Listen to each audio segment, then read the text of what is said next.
Традиционно в конце года в Инте проходит конференция Коминародом. Накануне этого мероприятия во всех селах и поселках округа проходят сходы граждан. Жители собираются, чтобы обозначить проблемы, которые требуют решений, отметить положительные изменения, а также определить делегатов, которые будут представлять их интересы.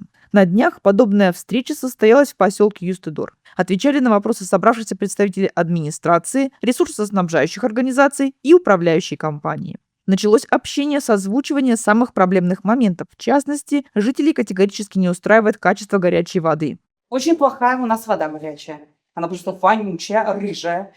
А за горячую, жирная, за горячую воду мы платим очень большие деньги. Я считаю, почему я должна спускать у меня ребенка. Начинается аллергия, то есть она мне чешется. Я должна покупать всякие крема. Но я должна воду, значит, покупать, да, чтобы ребенка, помыть. Подростковый возраст, она вся мне в прыщах, мне как-то не делала. Раньше такого не было с Раньше горячей такого не водой. было. Почему такое происходит с горячей водой? Это ужас какой-то. Такое ощущение, как будто что-то туда такое добавляют, непонятно. Не знаю, что добавляют, но вот она вонючая и рыжая. добавляют. Очень рыжая вода. И вот это вот меня Я не собранник. беспокоит. Воду исходную берем Новограда, вот после станции очистки. Вода у нас после котельной, после котлов и у потребителя, по органолептике она более чистые свойства имеет. Соответственно, каждый год мы проводим анализы. Да, вода как и до котлов, так и после котлов, не идеальная, скажем так. Она с ампином есть отклонения по цветности, по мутности. Такая вода в Инте вся. Если начинают, видать, какие-то работы проводиться, да, она дня 2-3, она такая рыжая. Просто, невозможно с утра мыться. Это что? С чем просто это связано? Да, с чем это связано? У нас раньше такого не было. Это в этом году она стала такая. У нас никогда не было. Это с весны, да? Прежде чем умыться, я наливаю в ковшик, проверяю, что за вода. Идет красная вода. Это холодная. Горячая.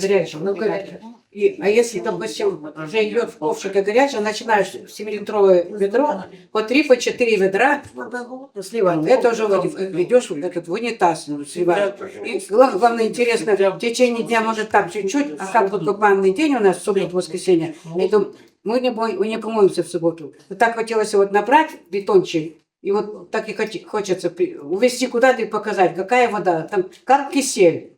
По котельной отклонений в температуре нету, обратка возвращается по ГОЭСу нормальное, давление тоже нормальное. Соответственно, мы планируем в будущем поставить у себя дополнительную химводоочистку, но пока это в планах. Так у нас работы по анализу и по замерам ведутся согласно программе. Могу сказать, да, когда котлы переключают, может быть кратковременный проскок в течение полудня, потому что, сами понимаете, котел с водой, когда стоит, немножко вода застаивается. А так, свои сети мы с 23-го года, именно ГВСные сети у нас закрытая схема, мы промываем, все лето промываем холодной водой, сети у нас промыты в полном порядке. Однако все слова руководителей теплового предприятия не объяснили жителям, почему в этом году качество воды стало значительно хуже. И они прямо сказали, что такой горячий ресурс их не удовлетворяет. Тем более, что холодная вода, которую использует котельная, берется из новой станции водоподготовки, введенной в эксплуатацию весной 2024 года. Монтировали станцию работники фирмы «Гейзер-24» из Красноярска. Подрядчик уверял, что очищенную воду можно пить без кипячения. Вода из скважины проходит огромное количество фильтров и резервуаров. Также в нее добавляются специальные реагенты. И жители действительно подтверждают, что к холодному водоснабжению таких вопросов нет. Кстати, до конца года в Инту должны приехать представители подрядной организации для дополнительной наладки системы. И сейчас у нас заказаны реагенты для обслуживания, и приедет еще раз гейзер.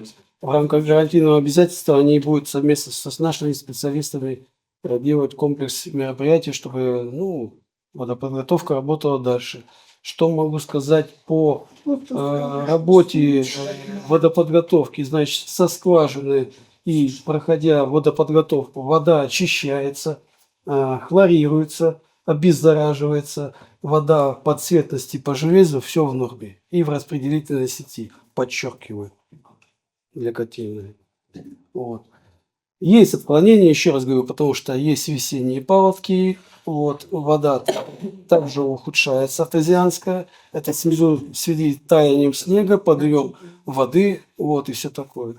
Поэтому вот по транспортировке сети водопроводной есть, конечно, у нас еще планы, нужно менять, потому что сразу все не поменяешь.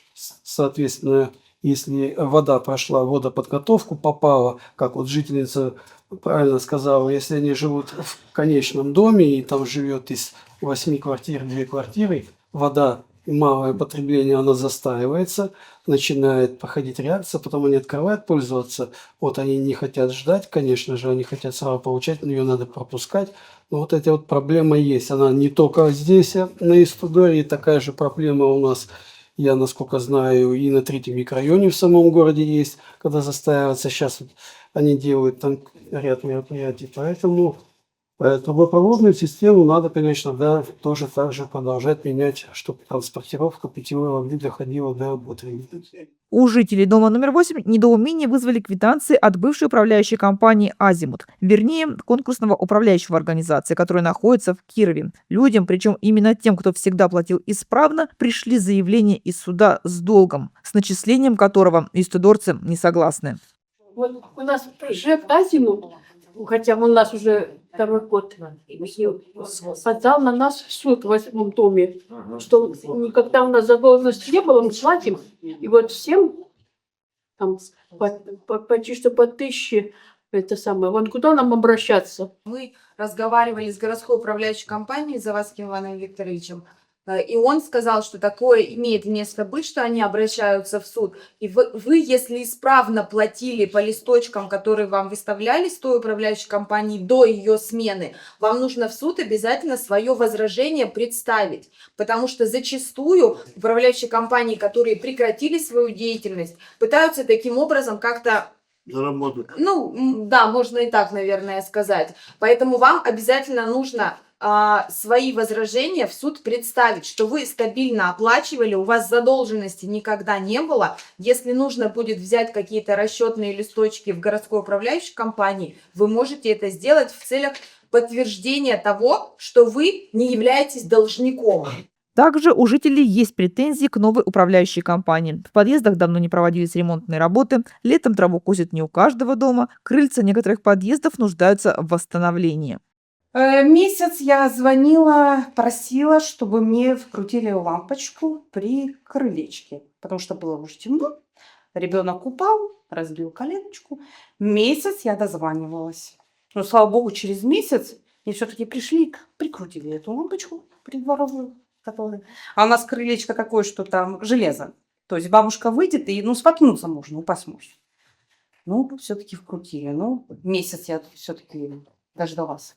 Как объяснил представитель управляющей компании, поселок находится в отдалении от города. Специалистов у ЖЭКа здесь нет. Приходится их привозить из Инты. Поэтому стараются обрабатывать сразу несколько заявок. Что касается ремонта крылет, то оно запланировано в летний период 2026 года. Материал для этих работ уже завезен. Решение следующего вопроса находится в компетенции администрации. Жители поселка обратили внимание на неудовлетворительное состояние мусорных контейнеров. В каких местах мусорные баки, по вашему мнению, вышли из строя? Место это Истудора и начало, где фабрика. Около фабрики просто в ужасном состоянии. Он просто вот весь. Просто поменять бачки. Бачки берем на ревизию, все металлические бачки, не со скоплением, проедемся, посмотрим, однозначно рассмотрим. Это только возле 8-го дома? Еще одна проблема, которую озвучили жители – отношение к людям со стороны водителя маршрутного автобуса номер 5. Иначе, чем издевательство, поведение мужчины юстедорцы не называют. Каждый раз думаю, в чем я провинюсь сегодня перед ним. Закрыла я правильно дверь. Или не так посмотрю, или не так это сумку, не так пакет, не так. Невозможно. Бесполезно. Ты не И он останавливается не на остановке, приедет, не на остановке останавливается, а хоть грязь, пурга, он останавливается метров за 20 от остановки. Да, вот он раньше приехал, люди вышли, А мы будем ждать на морозе, на холоде. Он обожает, когда нам холодно, когда там дождь, мы мокнем. Он какой-то... А если один и тот же к вам есть? Не пускает? А? Один и тот же водитель? Нет, выходные там Олег, он вообще замечательный. Ну, это Иван Ильич, да? Он и на Воркутинску тогда рано приехал, всех запустил, и печку включил, я сказала У спасибо. нас просто А это средняя где- полоса, север, как бы холодно. Я согласен с вами. Да, как будто Он еще опоздает на Воркутинску, когда морозы.